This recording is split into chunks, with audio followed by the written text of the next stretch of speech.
Werkudara wonten pangendika ing adhawuh ulun. Mara saiki ulun nyuwun mundhut pirsa apa ingkang sira dulu. Kula badhe mapan wonten papan jembar ingkang tanpa pagut. Miwah kula mboten saged muninga kiblat. Mara coba hangestya weninging Pancandriya. Sarta hangestya marang panjenengan ulun nggih. Ulun sasampunipun kula hangesti dhateng jengandika ulun Sang Ruci Bathara. Kula sampun pana dununging kiblat miwah kula sumerep warni 8 inggih menika Obra Markata, Putran Denta, Tawon Gunggumalong, Cahya Maya, Retna Muncar, Darumaya Adi, Rembulan Dadari, miwah Kartika Abyur. Rupan 8 mau sejatine sifat kang linuwih. Dene 8 mau pinerang dadi loro, ingkang papat marang dat sifat asma apengal, dene ingkang papat manjing dadi hawa nepsu patang perkara, yaiku abang, ireng, kuning lan putih. Abang marang drengki srei, ireng kuwi hawa nepsu ning raga, kayata dahar, bedaharan lan sak piturute. Dene kuning demen ngurupi laku cidra, saka kareme milik doyan neruba. Dene putih kuwi demen teteki murih suci, demen narima murih sampurna, emoh rekoso, lumuh pakumpulan, jalaran wedi marang pegawean, trima bodho, waton ngaso. Anane amung meneng ngengleng mula tansah dimungsuhi dening kang abang, ireng lan kuning. Werkudara, wong urip kuwi luwih ewuh lamun to ngelingi marang pratilaning ati kang papat mau, sabab ora ngantepi ya luput, dene yen to ngantepi ya durung karuan. Mula yen kepingin wening kudu bisa misahake hawa. Ulun lajeng kula badhe nyuwun priksa ingkang sinebat ajining ilmu lan suruping penemu menika menapa. Menawa sira nyuwun keterangan ajining ilmu, ngelmu iku angele yen wis ketemu. Nanging kosok baline kudu tansah ngelingi marang pepacuh sarta ora kena nerak marang angger-angger. Apa dene kudu netepi idep madhep, tetep mantep. Idep kudu sinartan manembah marang kang gawe jagat, wondene madhep meper hawa nepsu karepen iso wening.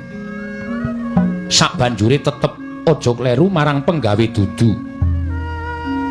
Dimene darbi budi rahayu amarga yen nganti milik ora wurung bilaeni. Wondene mantep kudu nglakoni lan setya awit setya kang meh panarima iku mobah musik ing menungsa amung saderma. Kawula namung sumendhe dhateng kersaning Hyang Sukma, tegese mesthekake barang kang durung kasat netra kuwi bakal kesiku dening Gusti.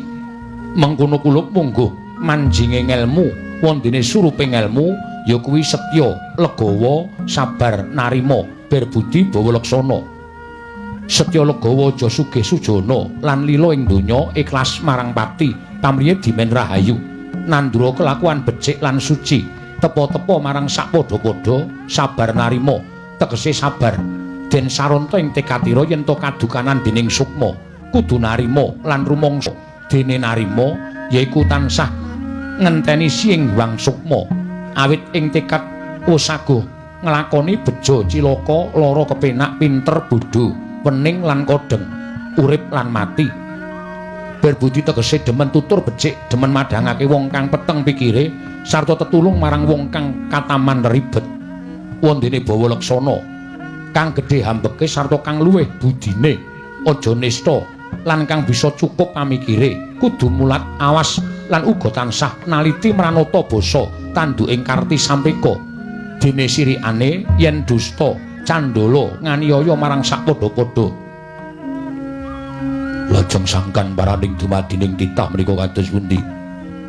Dene sangkan paraning dumadi menungsa iku saka peparinging Gusti. Bapa lan ibu Gusti maringi cacah sanga, yaiku kang wujud panca indriya. Dene kang papat kasebut cipta, rasa, budi lan karsa. Dene bapa maringi cacah papat turta sarwa kasar, wujud balung, kulit, otot lan daging. Dene ibu maringi cacah papat sarwa alus, wujud getih, sungsum, jeroan lan otak. Kulup peparingi bapa lan ibu mau bisa ngrembaka lan bisa urip lamun kaparingan sukma wondene sukma mau ingkang kagungan ingkang akarya luka.